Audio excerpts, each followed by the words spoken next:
Well, it was a Fox 5 I-Team story that touched a nerve with police officers across the country. Yeah, a woman falsely accused a Stone Mountain police officer of cussing her out during a traffic stop. Well, now she's paid the price in court. Senior I-Team reporter Dale Russell is here now with the latest. Dale?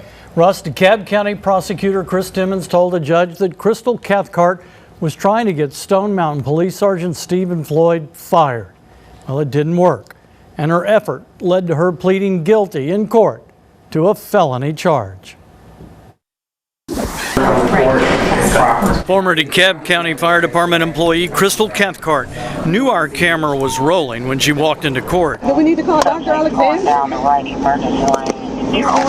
Call Dr. Alexander for what? But she didn't know a camera was rolling 2 years ago when she interfered with the traffic stop and tried to get a police officer fired. Luckily for Sergeant Floyd, this entire encounter was recorded. He had a body camera as well as a camera in his vehicle. What you doing, sir? This is how it unfolded. Stone Mountain Police Sergeant Stephen Floyd pulled over DeKalb Fire Captain Terrell Davis at a local school for an expired tag. Davis calls his co-worker, Krystal Cathcart, to the scene.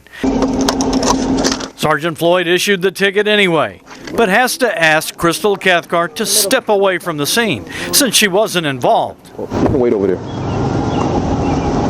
Why? Because I asked you to.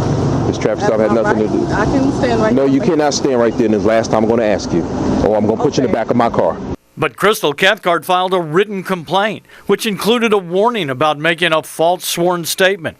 She claims Sergeant Floyd created a sense of fear at the scene, cussed her out twice, telling her to back the blank up, or he will throw her in the back of my squad car. During an internal investigation after Stone Mountain played Sergeant Floyd's body camera video showing no cussing, Ms. Cathcart changed her story, writing, "I recant the error of Sergeant Floyd using profanity." Following our I-Team investigation of the incident, Krystal Cathcart resigned. I went back and reviewed this footage, and there was no profanity during that entire traffic stop. But it didn't end with her resignation.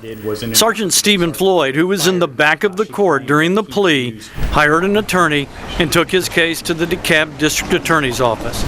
In court, prosecutor Chris Timmons said his investigation led to a felony charge of filing a false statement. Essentially what Ms. Cathcart did was, in an effort to get Sergeant Floyd fired, she claimed that he used profanity during the traffic stop, which was a false statement. And as the camera rolled, she pled guilty, receiving a 2-year probated sentence. She's to do 40 hours of community service. She's to write 2 letters of written apology, one to Sergeant Floyd and one to the Stone Mountain Police Department. She's to pay a fine in the amount of $500, and she's not to work in public employment during the terms of her probation. All right, be careful. The punishment bringing closure for one unfairly targeted police officer, protected by his sense of right and wrong and a body camera. Now, Krystal Cathcart had no comment after her court appearance. Her attorney, Musa Ghayanam, said she's glad to move on and put this all behind her. And Sergeant Stephen Floyd had no comment. Russ Sine. All right. Thanks for the update, Dale.